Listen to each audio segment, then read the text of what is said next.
जाट किसान उस घर में जन्म था उनका। उनके जो पिताजी थे वो गांव छुडानी में ब्याहे थे, यानी गरीबदास जी के नानके थे छुडानी में।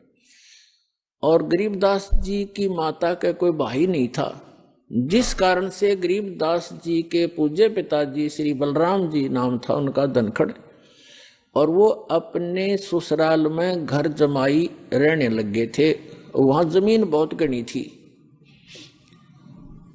आज के 1400 एकड़ जमीन उस समय के 2500 बीघा, वो बीघा दूसरा होता था। तो इतनी जमीन संपत्ति थी, तो वहां रहने लगे। वहां जाने के बाद, छुडानी में जाने के बाद 12 वर्ष के उपरांत गरीबदास जी का जन्म हुआ था, और गरीबदास जी आजीवन वहीं रहे। उनकी संतति है आज भी। आधा गांव लगभग धनखड़ गोत्र से है, छुडानी जिला झज्जर हरियाणा।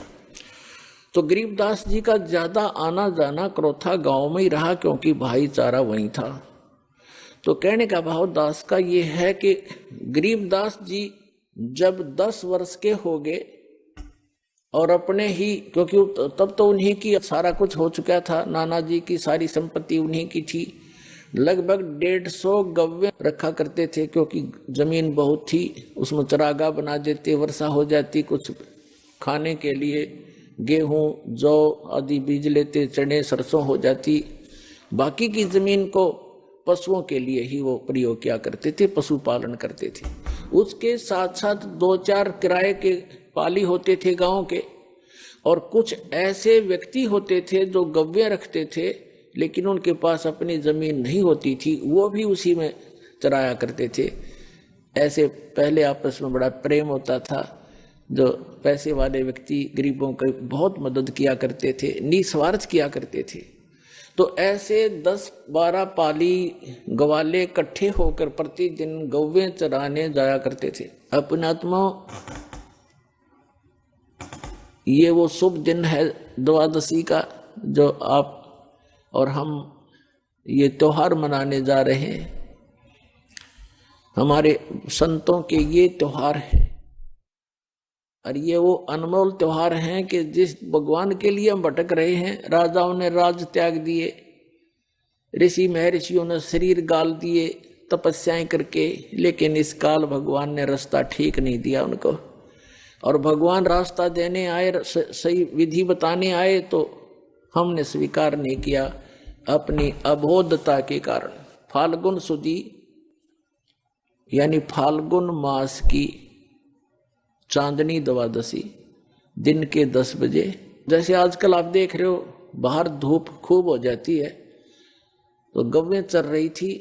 वो सभी 10-12 पाली इकट्ठे होकर के खाना खा रहे थे। सुबह सुबह का वक्त से चले जाते थे लेकर के 6 बजे, 7 बजे, 5 बजे पशुओं को। 10 बजे से वहां अपना खाना खा रहे थे, लगभग खाना खाने ही वाले थे। तभी परमात्मा आए सतलोक से, एक महात्मा, जिंदा महात्मा का रूप बना के, और थोड़ी सी दूरी पर, 500 फुट की दूरी पर आसमान से आकर वहां पृथ्वी पर अवतरित हुए।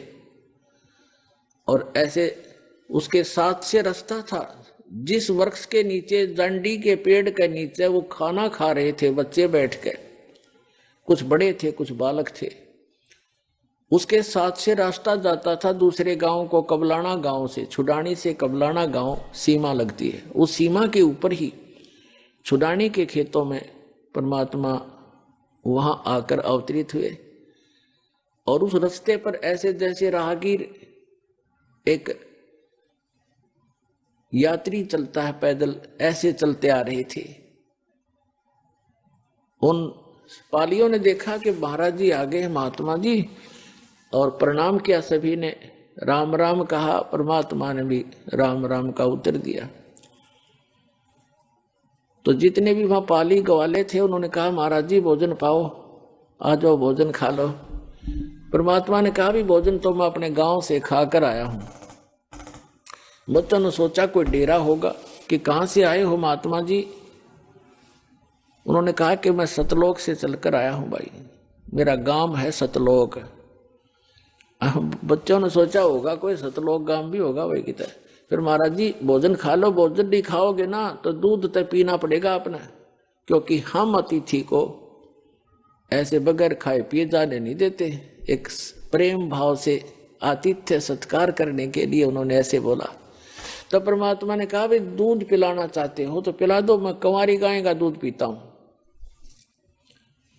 अब जो बड़े बड़े पाली थे, कोई 40 वर्ष का, कोई 50 वर्ष का, कोई 30 वर्ष का, कोई 20 वर्ष का, वो कहने लगे महाराज जी आपकी दूध पीने की नीत नहीं है, आप तो मजाक करते हो। कंवारी गाय कोई दूध दे सकती है? गाय तो जिसको बच्चा हो चुका हो, लागड़ गाय ही दूध दे सकती है। परमात्मा बोले भाई देख लो, यदि दूध पिलाना है तो कंवारी गाय का पीता हूं। तब गरीबदास जी खड़े हुए, 10 वर्ष के बालक थे, कहते पिछले तप से होत हैं पूर्ण हंस मुराद। पिछले संस्कार से प्रेरणा बनती है, जो आप यहाँ पहुंचे करोथा में ऐसे नहीं आते। इस ज्ञान को दुनिया सुनने लग रही है और क्या लाखों लोग करोड़ों लोग सुनते हैं और कौन पहुंच पाते हैं। पिछले जब से होत है पूर्ण हंस मुराद, पिछले संस्कारों से ये सब काम मनोकामनाएं पूर्ण हुआ करती है। तो एकदम खड़े हुए जैसे बालक लीला करते हैं, अबोध बालक सा। एक गाय थी, बछिया थी उनकी, एक बहुत प्रिय, उसके गले में एक छोटा सा रस्सा बांध रखा था। उस रस्से को पकड़ के ले आए, वो साथ साथ चल पड़ती थी गरीबदास जी के, जहां ले जाता तो वही ऐसी शरीफ सी थी। और वो गाय थी 1-1.5 वर्ष की, दूध छोड़ रखा था माँ का पीना, अभी नए दूध हो ही नहीं थी वो, यानी गर्भ नहीं धारण किया था, सांड ने टच नहीं की थी, अनब्यावर कहते हैं उसको।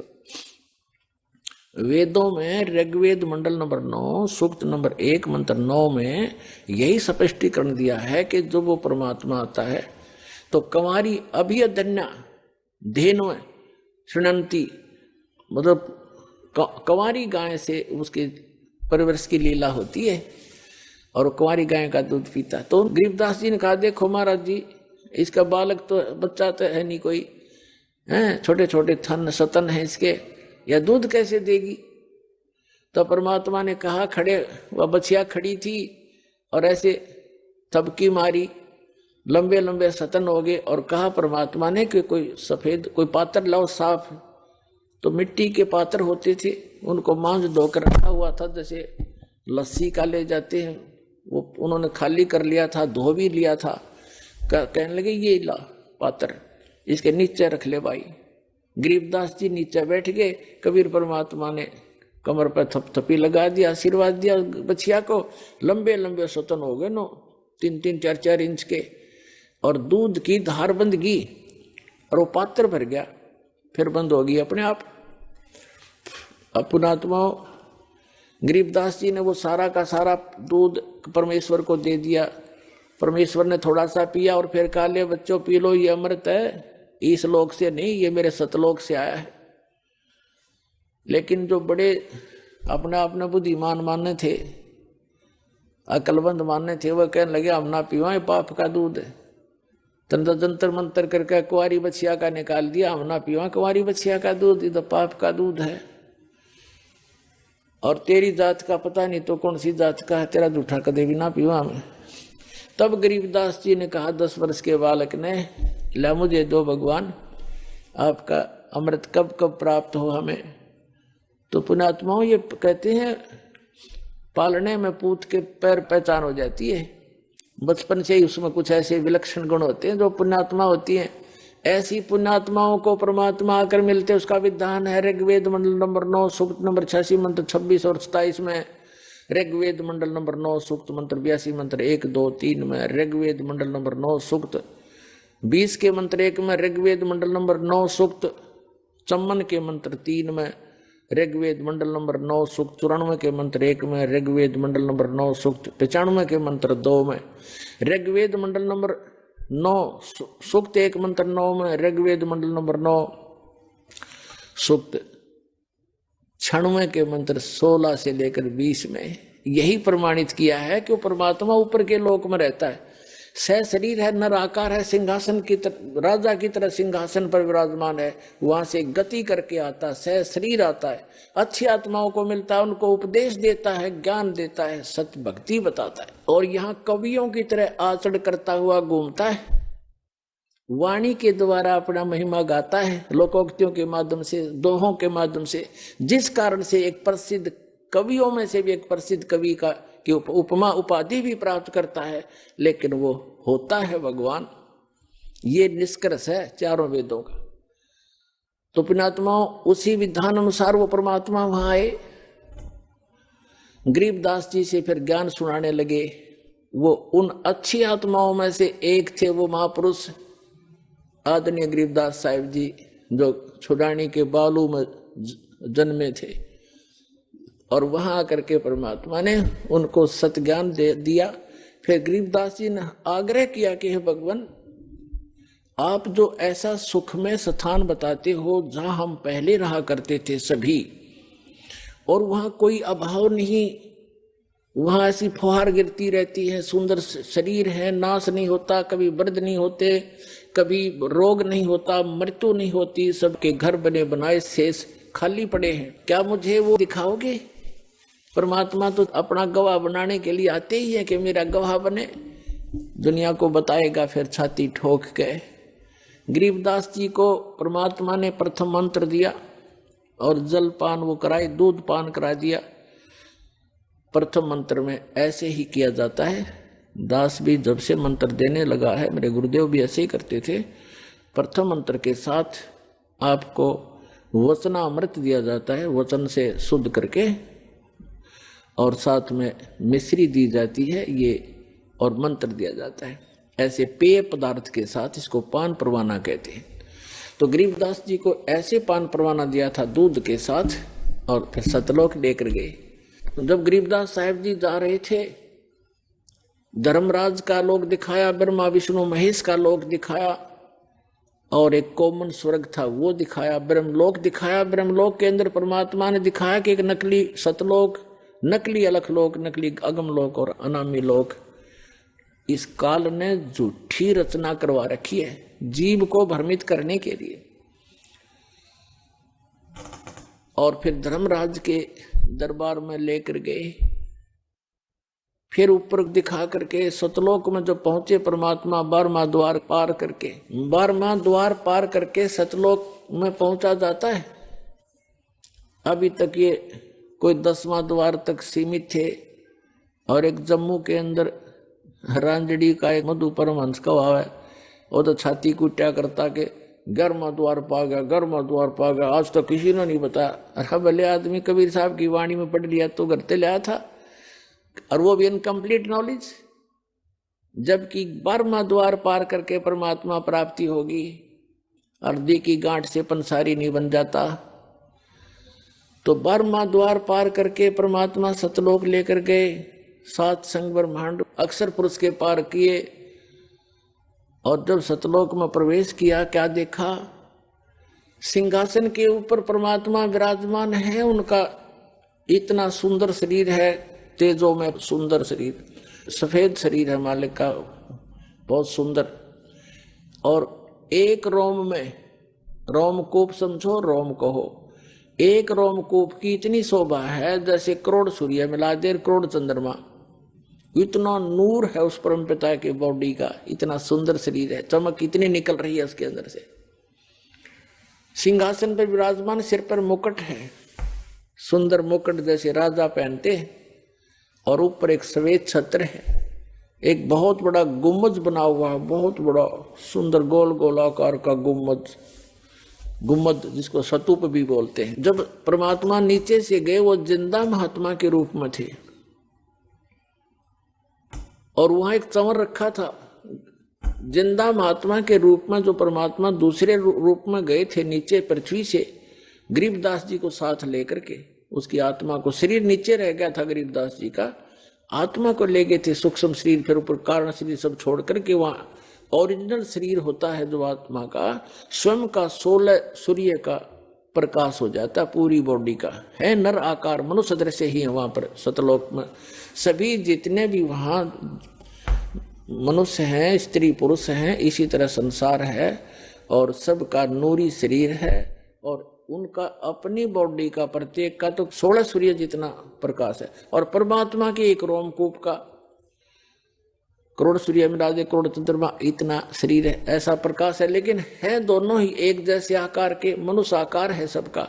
भगवान भी नर आकार में है, मानव आकार में, और सभी वहां के प्राणी भी मनुष्य जितने, स्त्री पुरुष बहन भाई सब मनुष्य जैसे ही। और ऐसी सृष्टि है, वहां वृद्धावस्था नहीं होती, वहां मृत्यु नहीं होती।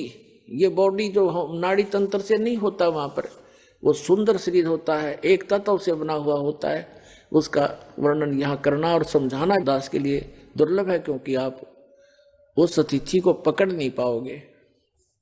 वो तो वहां जाए पता लगेगा आपको। आकार ऐसा ही है, वहां वृद्धावस्था नहीं होती, सदा युवा रहते हैं। एक अतिथि में जाकर के युवा जब हो जाते हैं वो एक, बस उसके बाद उसकी आयु घटती बढ़ती नहीं। तो इस प्रकार वहां की स्थिति का नजारा देखा, ओए होए।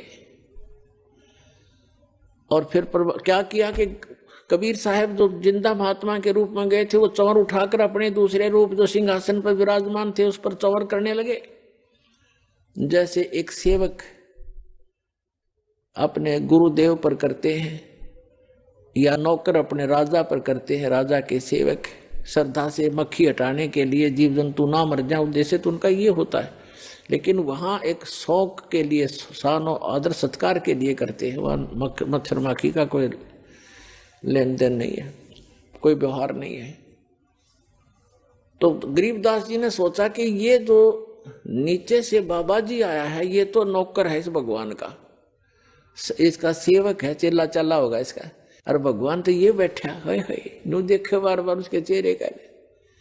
गरीबदास जी कहते हैं कि सवेत छतर सिर मुकुट विराजय, और देखत ना उस चेहरे नो। भगवान के सिर पर सफेद मुकुट है, ऊपर सफेद छत्र है और सुंदर मुकुट है। कहते उस चेहरे ने देखते नहीं, वो साकार है, हमरे ही उनिहार है, हमारा सृजनहार। उनिहार माने हमारी शकल का, हमारे जैसा है हमारा भगवान, हमारा सर्जनहार। तो गरीबदास जी असमंजस में पड़ गए, भी ये क्या चक्कर है। उन्होंने देखा ये है भगवान तय। इतने में क्या हुआ कि वो खड़ा हो गए, जो सिंहासन पर विराजमान थे तेजो में शरीर युक्त परमात्मा सतपुरुष, वो खड़े हुए। और जो बाबा जी रूप में साधु जिंदा महात्मा के रूप में नीचे से गए थे, वो उस सिंहासन पर विराजमान हुए। और वो तेजो में नूर शरीर वाला जो भगवान दिखाई दे था, वो चमर उठाकर उस जिंदा महात्मा वाले बॉडी पर, शरीर पर, सिंहासन पर विराजमान पर चमर करने लगे एक सेवक की तरह। अब गरीबदास जी कभी बाबा जी की तरफ देखे, कभी भगवान की तरफ देख रहे थे। अब सोच रहे थे मन में कि बाबा जी था छांडी भाई, भगवान इसके ऊपर चौवर करे, ये क्या चक्कर है। इतने में क्या हुआ कि वो तेजो में शरीर और जिंदा वाले शरीर में समा गया। अकेले वो कबीर भगवान जो नीचे से एक जिंदा महात्मा के रूप में गए थे, अनंत कोट ब्रह्मांड के सिंहासन पर विराजमान है और चंवर अपने आप हो रहा है।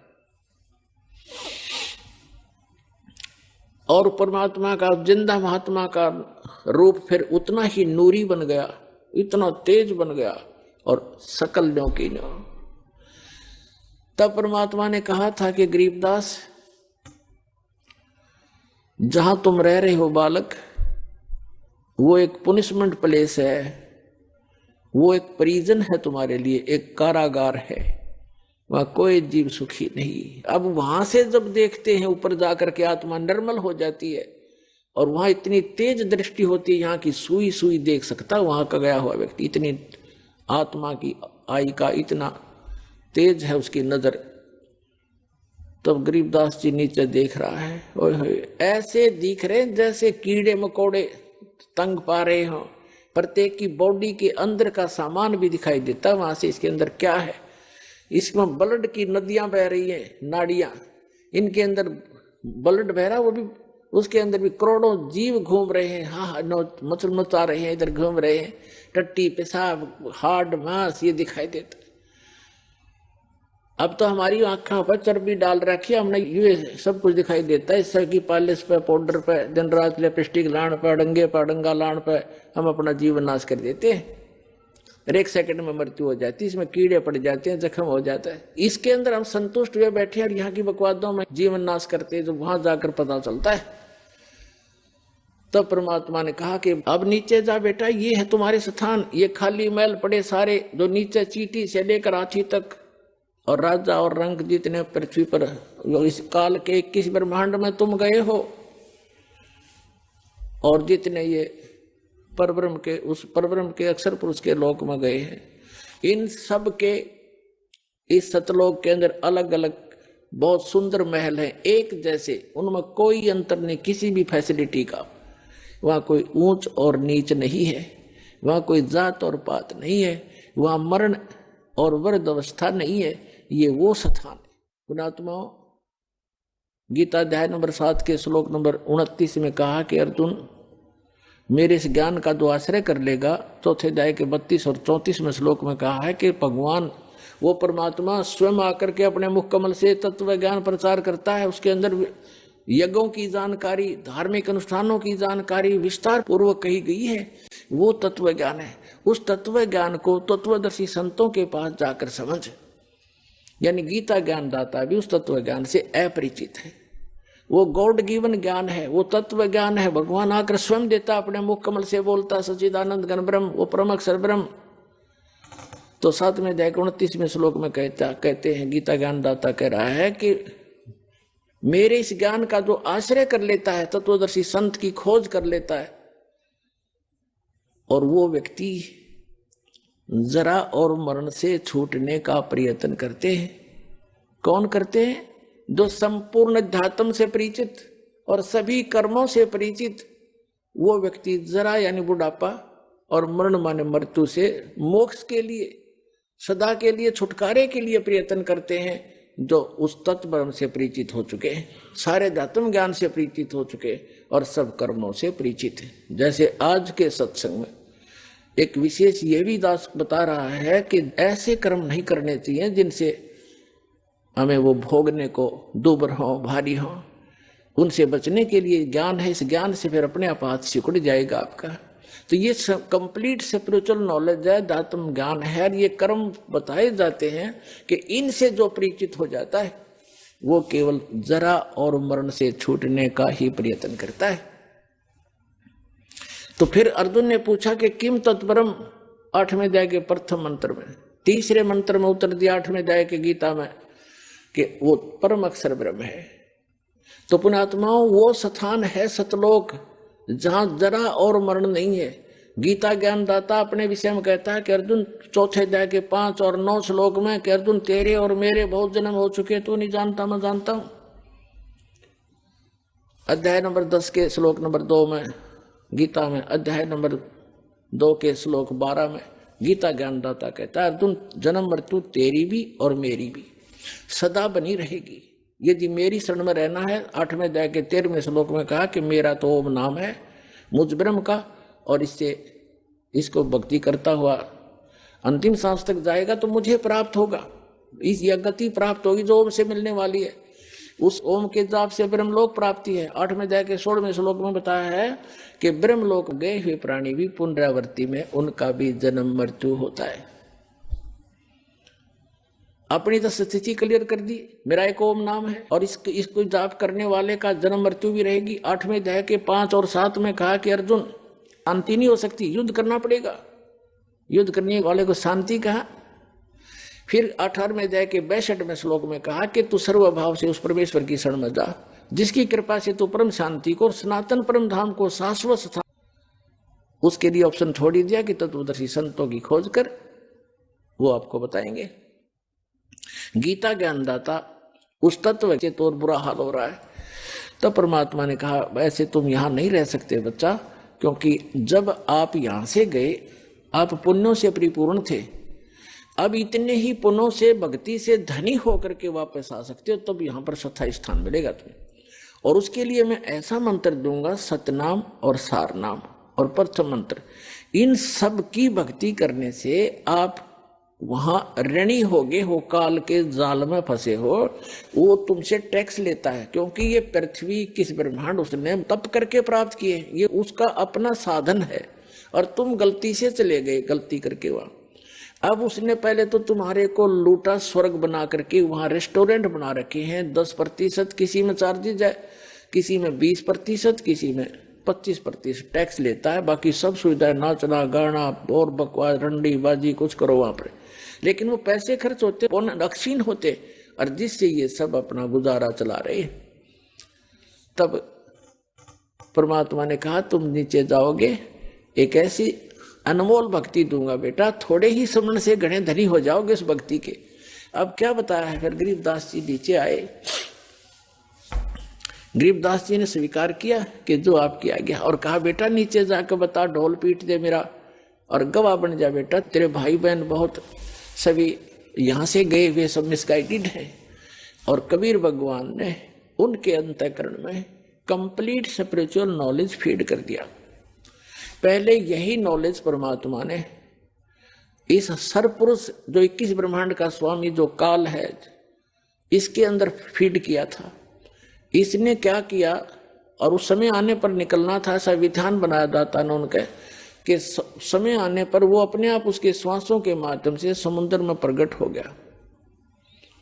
सामने श्वासों से बाहर निकला तो कमल के फूल के ऊपर ऐसे बहुत सुंदर जो वेद बने बनाए उसके अपना, जैसे आप देखते हो कहाँ से फैक्स किया जाता है, ईमेल की जाती है, कहाँ कंप्यूटर से निकाल लिया जाता है पूरा मैटर, बुक की बुक निकाल लो, ग्रंथ के ग्रंथ निकाल लो, ऐसे उसके श्वास के अंदर से वो ग्रंथ बाहर आ गए। हमारी ये भौतिक विज्ञान है, वो आध्यात्मिक विज्ञान है। जैसे कई मूर्ख बनाते हैं हमें कि उसमें कहाँ से कागज आ गए, कागज था ही नहीं, ये नहीं था। अरे भगवान ने जो पृथ्वी बना दी, ये कहाँ था पहले? उन्हें कागज बनाते देर लगे, तेरा गजब। हमारी यहाँ बुद्धि सीमित कर दी अनाड़ियों ने। तो उसने ज्ञान पढ़ा, इस काल भगवान ने क्या किया, उस सारे ज्ञान को पढ़ा, जिसके अंदर उसकी विशेष जानकारी थी और भक्ति विधि थी वो उसने न कर दी, केवल काम चलाओ ग्रंथ रख लिए, जो ना तो भगवान की महिमा भी है उस ग्रंथों में और उसका ज्ञान पूरा नहीं है। और वेद भी लास्ट में लिख देते हैं नेति नेति, कि जितना हम बता रहे हैं इतनी महिमा उसकी नहीं है, उसकी और भी शेष है। तो इस प्रकार चौथे अध्याय 15वें अध्याय के चौथे श्लोक में कहा है कि उसके पश्चात परमेश्वर की उस परम पद की खोज करनी चाहिए जहां जाने के बाद साधक लौटकर कभी संसार में नहीं आते। तो गरीबदास साहिब जी को नीचे भेजा, परमात्मा ने कहा कि जा बेटा तुझे ऐसी भक्ति दूंगा। तो गरीबदास जी ने फिर थोड़ा सा प्रमाण दिया है, थोड़ा बताऊंगा फिर सत्संग से हटकर है। क्या कहा, सत्य नाम पालड़ रंग होरी हो, और 14 लोक चढ़ावे राम रंग होरी हो, 3 लोक पासंग धर रंग होरी हो, तो ना तुले तुलाया राम रंग होरी हो। ये सतनाम इतना कीमती है। ये सतनाम नहीं है, ये 2 अक्षर का वो सतनाम, जिसमें एक ओम मंत्र है, एक तत् सांकेतिक है। गीता अध्याय नंबर 17 के श्लोक नंबर 23 में ये कंप्लीट मंत्र लिखा है, ओम तत्सत। लेकिन ओम तो सीधा है, लेकिन तत् और सत ये सांकेतिक है, ये कोड वर्ण है। ये इस दास के अतिरिक्त विश्व में किसी के पास नहीं है और ना कोई अधिकारी है।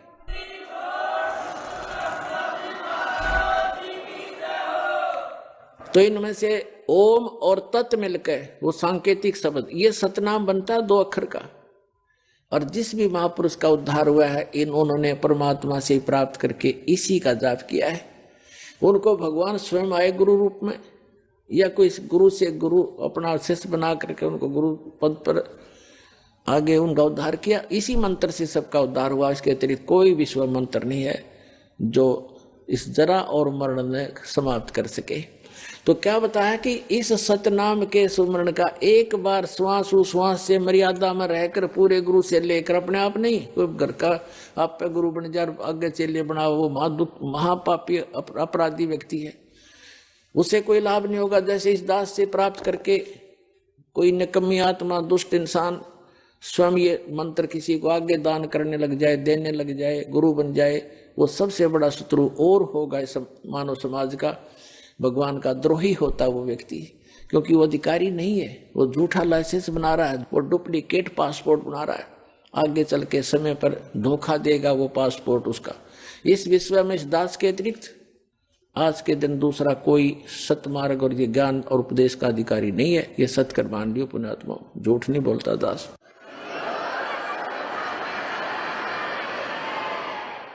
और कोई मान बढ़ाई की बात नहीं, आपको आगाह कर रहा हूं कि नकलियों में फंस के तो हमने इतने जीवन नाश कर लिए।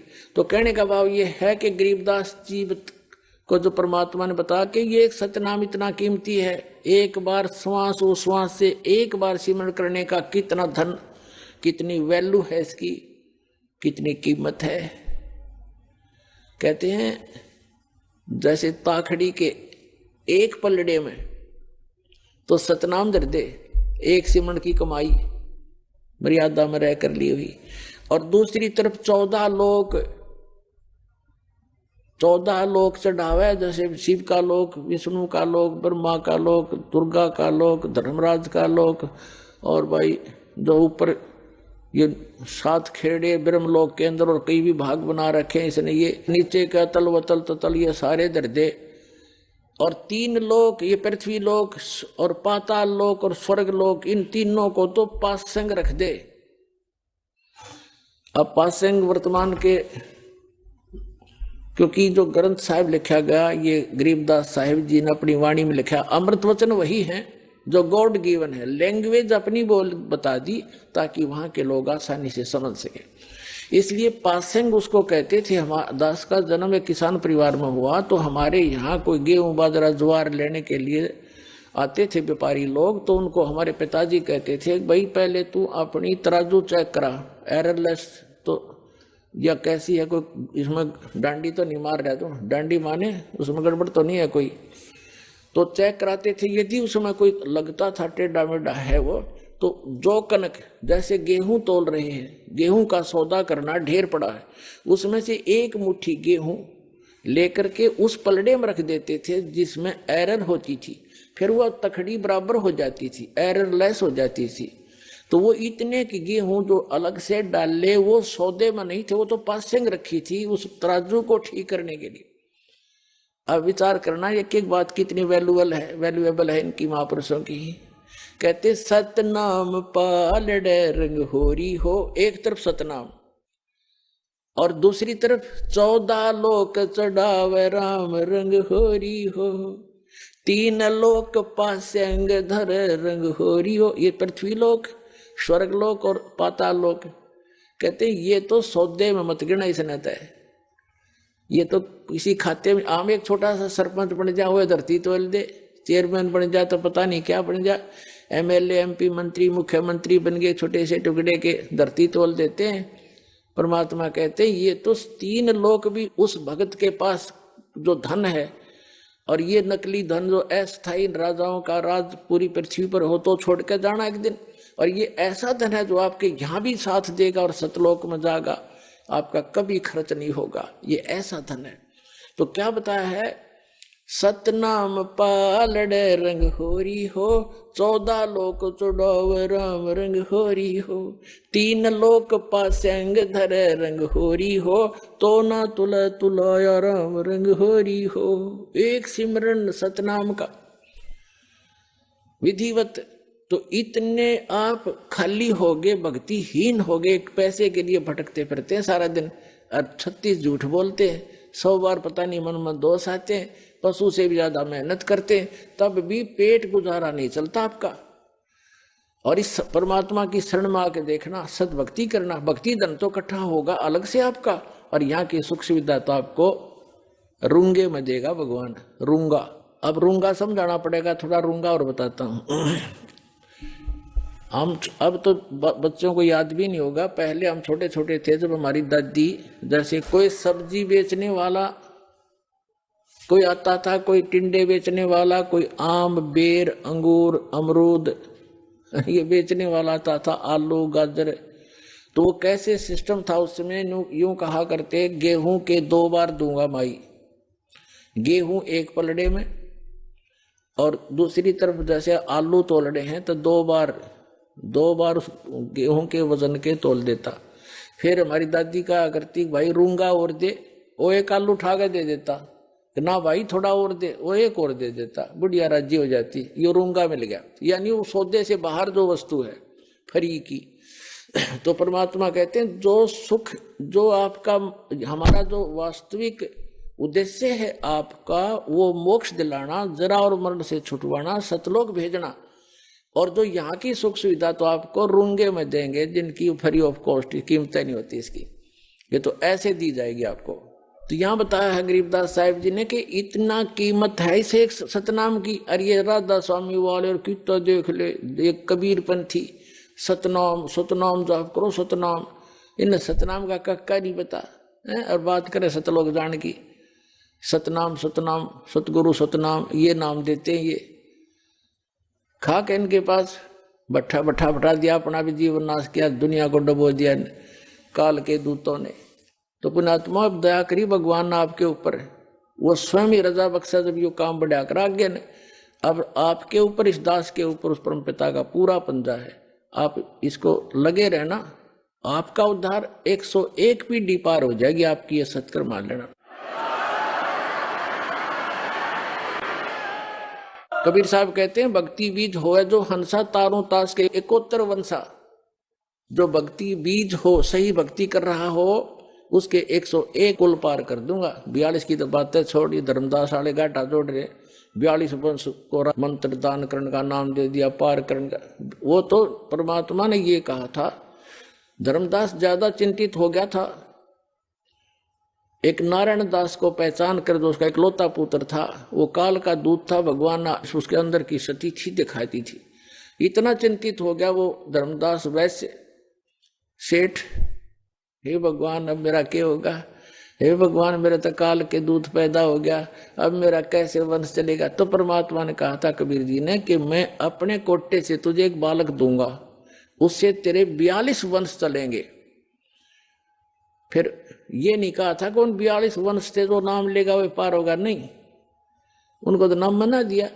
परमात्मा ने कहा है कबीर वाणी चैप्टर में 136 पृष्ठ है कबीर वाणी चैप्टर का, कबीर साहब के कबीर सागर में, कि धर्मदास मेरी लाख दुहाई, ये सार नाम की देवा सत मूल ज्ञान और मूल नाम, ये मूल नाम है, सार नाम है।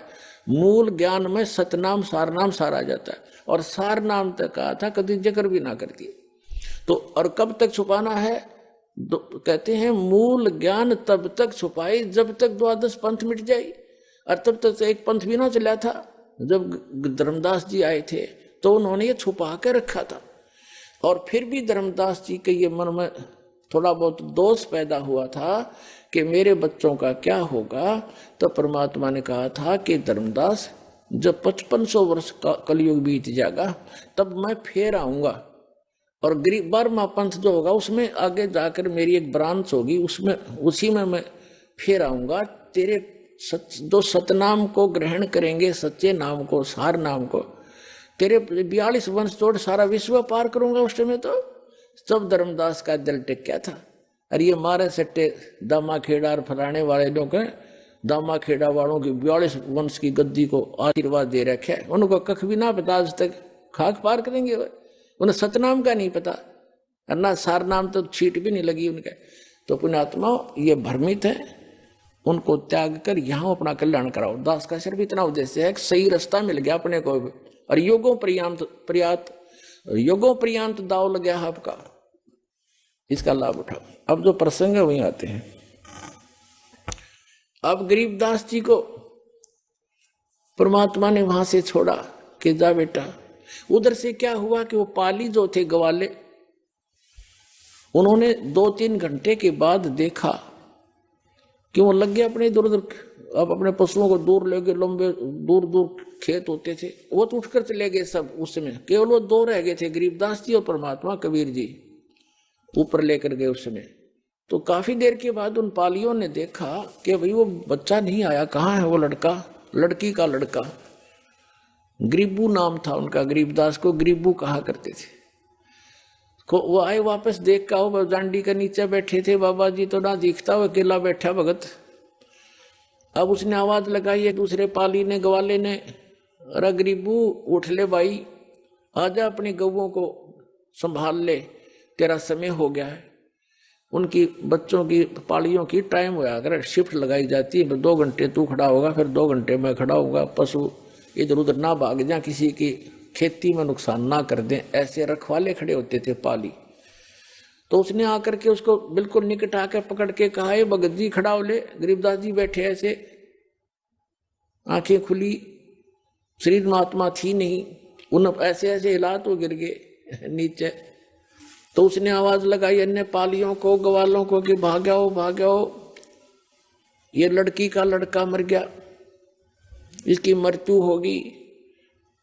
सब चिंतित हो गए। 2 पाली वहां से गांव की तरफ दौड़े आए। 1.5 किलोमीटर की दूरी पर गांव था, उस स्थान से जहां ये परमात्मा प्रकट हुए थे। आज भी छुडानी गांव के बाहर, कबलाना से छुडानी गांव को एक रोड जाती है, झज्जर और भादगढ़ रोड से कबलाना गांव से एक लिंक रोड जाता है। उसके ऊपर एक यादगार बनी है छोटी सी, पहले जांडी थी, वहां पर एक पेड़ कट गया, गल गया, खराब हो गया, उसके स्थान पर यादगार आज भी बनाए हुए हैं। वहां स्पष्ट लिखा है कि यहाँ कबीर परमात्मा गरीबदास साहिब जी को मिले थे। तो क्या हुआ, गांव वालों को पता चला, माता पिता दोनों अचेत हो गए। 12 वर्ष के बाद संतान उत्पन्न हुई थी, वो भी मृत्यु को प्राप्त हुआ। गांव नगर के लोगों की लाइन लगी उस घटना स्थल की तरफ। उनको बताया गया कि एक बाबा जी आया था, जंतर मंत्र का दूध पिला दिया, हम तो नाटे थे, कुंवारी गाय का दूध निकाल के इसको पिला दिया, हमने तो पिया नहीं, हम तो बच गए। और बच्चे ने पी लिया, यो मर गया। घर पे ले आए, अंतिम संस्कार की तैयारी करने लगे। इस सारे प्रोसीजर में अंतिम संस्कार करने लगे, चिता पर रख दिया, 8-10 घंटे लग गए उनके। उधर से परमात्मा ने ऊपर के सारे ब्रह्मांड दिखा के गरीबदास जी को वापस भेज दिया शरीर में। चिता के ऊपर अग्नि लगाने वाले थे, तभी एकदम सारे शरीर में कंपन हुई और गरीबदास जी के ऊपर जो रस्से बांध कर ले गए थे वो टूट गए, अपने आप खुल गए और एकदम खड़े हुए, ऐसे लगा जैसे दूसरे देश में आ गए। और फिर जो वाणी परमात्मा ने उनके अंदर फीड कर दी थी, वो अपने आप टेप रिकॉर्डर की तरह बोलने लगे। गांव वालों ने सोचा अच्छी बात है भाई, भगवान ने दया करी, लड़की का लड़का जीवित तो हो गया, पर ये तो पागल हो गया, मेंटल एंड बैंड बोल रहा है, पता नहीं क्या क्या बक रहा है। तो उन्होंने सोचा कोई बात नहीं, पागल है, जैसा भी लड़की अपना जीवन पास कर लेगी इसके साथ, ये पागल ने देख देख कर जी लेगी, नया मर जाती। तो ऐसे ही परमात्मा की अमृतवाणी बोला करते थे, लेकिन वो छुड़ाने के भोले व्यक्ति भगवान की वाणी को ना समझकर उसको पागल कहने लगे, बावड़िया, मेंटल गरीबदास जी। ऐसे ही 3 वर्ष बीत गए। एक दादू पंथी गोपाल दास नाम के एक वैश्य थे, सेठ लाला जी बनिए, और वो दादू पंथ से दीक्षित थे। घर पार त्याग कर वो उसमें अपना सन्यास लिए हुए थे। और दादू साहब जी को भी परमात्मा लेकर गए थे सतलोक में, ऐसे ही जैसे गरीबदास जी को लेकर गए। 7 साल के थे दादू जी, और फिर उनको वापस छोड़ा था। दादू साहब जी ने भी कबीर साहब की महिमा कलम तोड़ लिखी हुई है। जिन मुझको निज नाम दिया सोए सतगुर हमार, दादू दूसरा कोई नहीं, कबीर सिरजनहार। अब गोपाल दास संतों की वाणी से परिचित था, साधु संत बना हुआ था, लाल कपड़े पहने हुआ था, और छुड़ानी के अंदर उनका कोई शिष्य था, उसके पास आता जाता था। तो वो 2-3 वर्ष के बाद आना हुआ, 3 वर्ष के बाद, तब उस व्यक्ति ने कहा कि हमारे ऐसे चौधरी का एक लड़का जोता देवता ऐसे ऐसे किसी साधु संत ने जंतर मंत्र का दूध पिला दिया, कुंवारी गाय का निकाल गया, और इससे वो पागल हो गया, मर गया था, वो तो मृत्यु को प्राप्त हो गया था। भगवान ने दया करी, जीवित तो हो गया बाबा जी, महात्मा जी, पर वो पागल हो गया। और हमने सुना है कि संत की विद्या को संत ही काट सकता है, आप दया करो तो वो जीवन सफल हो जाए उस बेटे का। तो गोपाल दास ने कहा कि बुलाओ उसको, लाओ बच्चे को मेरे पास, मैं देख लेता। वो को भूत बात का जाड़ा जाने था छोटा मोटा। तो वहां से वो व्यक्ति जो उसका शिष्य था गरीबदास जी के नाना जी के पास गया, उनको बताया से ऐसे हमारे पास एक संत आए हैं और आपके दोते को कहता मैं ठीक कर दूंगा, इसको ले चलो। 5-7 और मौजूद 6 व्यक्ति समझदार से चल पड़े, लेकर गए। संत जी ने पूछा गोपाल दास ने गरीबदास जी से 13 वर्ष के बालक से कि बेटा वो कौन था जिसने तेरा जीवन नाश कर दिया? तब गरीबदास जी ने कहा कि मेरा जीवन नाश नहीं किया, मुझे तो आबाद कर दिया, बर्बाद नहीं किया, मुझे आबाद कर दिया। क्या बताया कि हम सुल्तानी नानक तारे दादू को उपदेश दिया, जात जुलाहा भेद नहीं पाया, वो कौशी माए कबीर हुआ। अब यह वाणी जब गरीबदास जी ने बोली, गोपाल दास के सारा शरीर सिहर गया, उसका आत्मा ने करण करण हुई सारे शरीर में। कैसी गजब की वाणी बोल दी कि मैं और अदम सुल्तान और नानक देव जो सिख धर्म के प्रवर्तक हैं, इसके बारे में बताया कि हम सुल्तानी नानक तारे और दादू को उपदेश दिया। नानक साहब जी को भी परमात्मा स्वयं आकर के बेई नदी से लेकर गए थे, फिर उनको तीसरे दिन वापस छोड़ा था। तो इसी प्रकार बताया कि हम सुल्तानी नानक तारे दादू को उपदेश दिया। तो आपके दादू जी को भी वही कबीर साहब मिले थे, सतलोक लेकर गए थे, वापस छोड़ा था। और जात जुलाहा भेद नहीं पाया, वो काशी माए कबीर हुआ। अब फिर क्या कहा कि अनंत कोट ब्रह्मांड का एक रति निभार और सतगुरु पुरुष कबीर हैं, ये कुल के सिरजनहार। अपनात्माओं वो 65 साल का बूढ़ा वृद्ध गोपाल दास और 13 वर्ष के बालक के आगे हाथ जोड़ कर खड़ा हो गया और कहने लगा महाराज जी ये अमृत वाणी लिखवा दो, लिपिबद्ध करा दो, ये तो आने वाले समय में कलयुग के जीवों का उद्धार करेगी। आप तो आंखों देखी, आप तो भगवान को मिलकर आए हो। अब गरीबदास जी चल पड़े, 13 वर्ष के बालक और पीछे पीछे 65 साल का वृद्ध महात्मा करबद्ध होकर कहा महाराज अर्ज करता हूं दया करो। अब गांव वाले ने सोचा भाई इस बच्चे में तो को बड़ी है बला बढ़ रही है, बाबा जी का भी असर हो गया, इसके पीछे पीछे हो लिया। आइए अब हम उन श्रद्धालुओं के अनुभव जानते हैं जो जगत गुरु तत्वदर्शी संत रामपाल जी महाराज जी से दीक्षा प्राप्त कर चुके हैं तथा उनके द्वारा बताए गए भक्ति मार्ग पर चल रहे हैं। नमस्कार जी। नमस्कार जी। क्या नाम है आपका? मेरा बाला है जी। माता जी आप कहाँ की रहने वाली हैं? मैं गांव बारने से रहने वाली हूँ। माता जी आपने संत रामपाल जी महाराज से नाम दीक्षा कब ली? मेरे को 6 साल हो गए जी। संत रामपाल जी महाराज की शरण में आने से पहले क्या आप कोई भक्ति साधना भी करती थी? मैं सारी देवी देवता की भक्ति करती थी जी। 40 भी देती थी, उसके भी माता का भी 40, पीर का भी 40। मैं जो मर्जी जहीं भी गया वो भी गई मैं, लेकिन मैंने कोई लाभ नहीं होया, दूना नुकसान होया। मेरे दौरे पड़े करे थे, मेरी जीभ कट जाए करे थी, मैं कहीं भी गिर जू थी, कोई बाहर तो नहीं ठाक ठाक लिया कर दे, घूमन जाती मेरे कपड़े का भी कोई सौदी नहीं रहा थी जी, मना नहीं ठाक लिया कर दे, गंद में भी 10 जू थी मैं।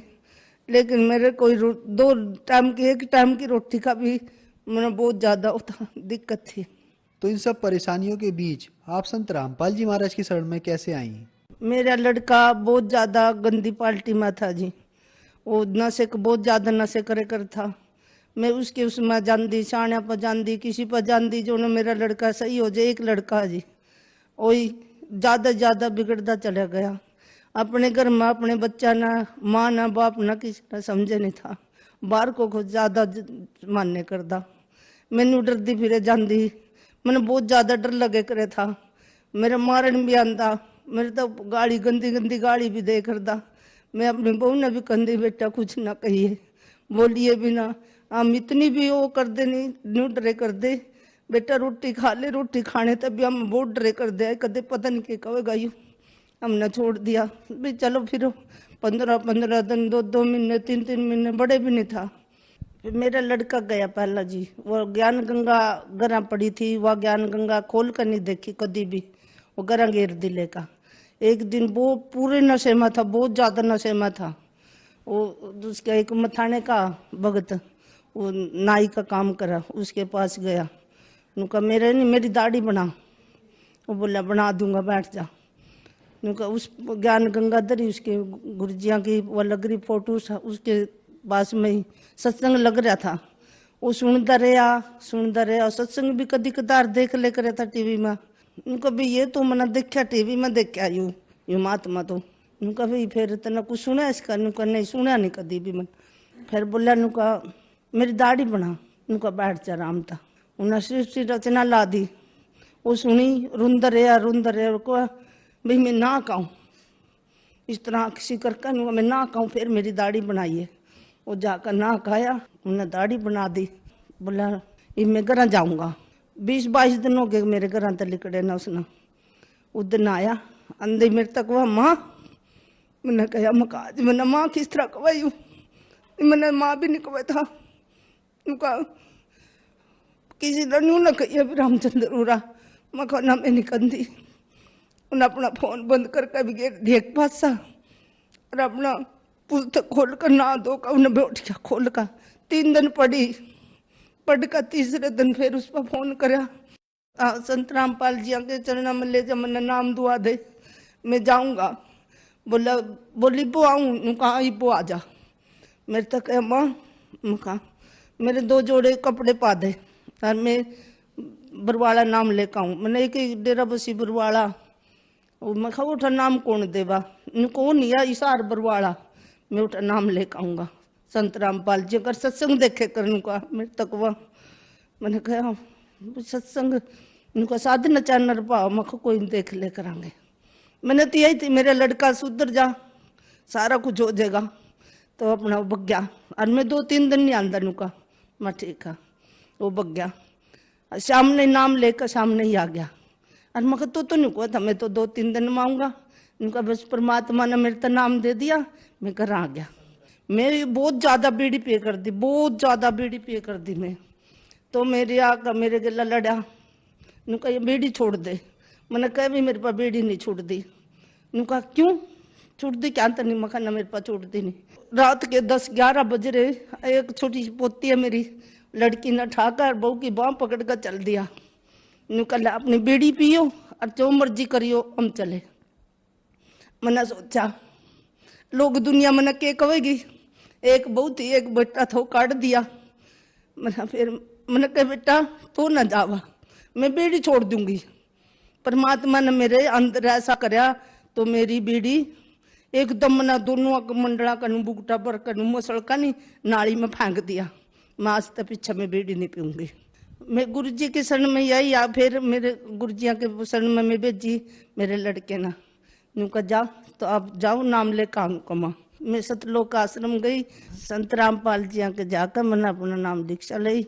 माता जी जो भी श्रद्धालु संत रामपाल जी महाराज से नाम दीक्षा लेते हैं उनको बहुत सारे लाभ प्राप्त होते हैं, तो क्या आपको भी कुछ लाभ प्राप्त हुए संत रामपाल जी महाराज से नाम दीक्षा लेने के बाद? पहला लाभ तो यह है जी मेरा लड़का सुधर गया, कोई लड़ाई झगड़ा किसी को कैसे गाली गलौज कुछ नहीं करता, प्रेमता रहता। दूसरी मेरे घर में क्लेश भी रह करे था और एक टाइम की रोटी न भी उतर से कर दिया, हम भी के खावांगे। आज उसकी उस तभी संत रामपाल जी ने मौज कर रखी। बीड़ी पीती थी मैं, बहुत ज्यादा बीड़ी पीती मैं, 20-25 साल मैंने बीड़ी पी, वो भी मेरी छूट गई।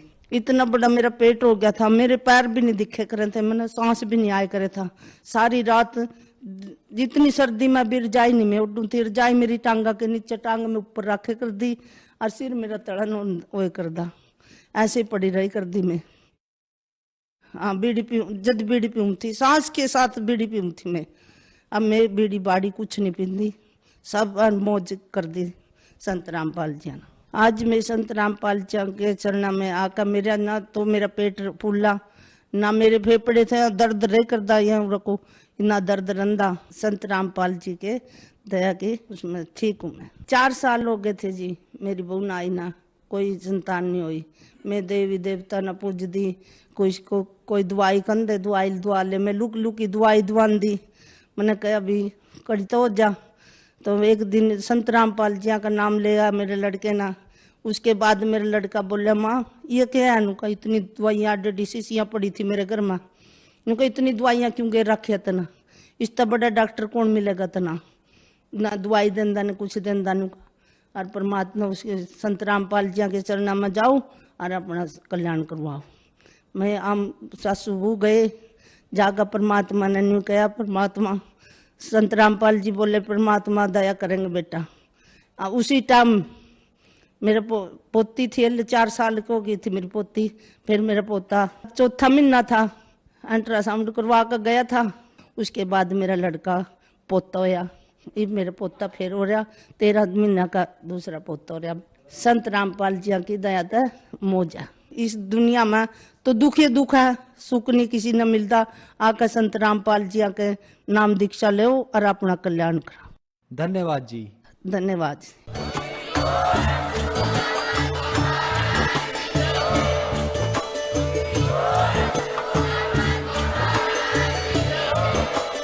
आप सुन रहे थे जगत गुरु तत्वदर्शी संत रामपाल जी महाराज जी के मंगल प्रवचन। अधिक जानकारी के लिए विजिट कीजिए हमारी वेबसाइट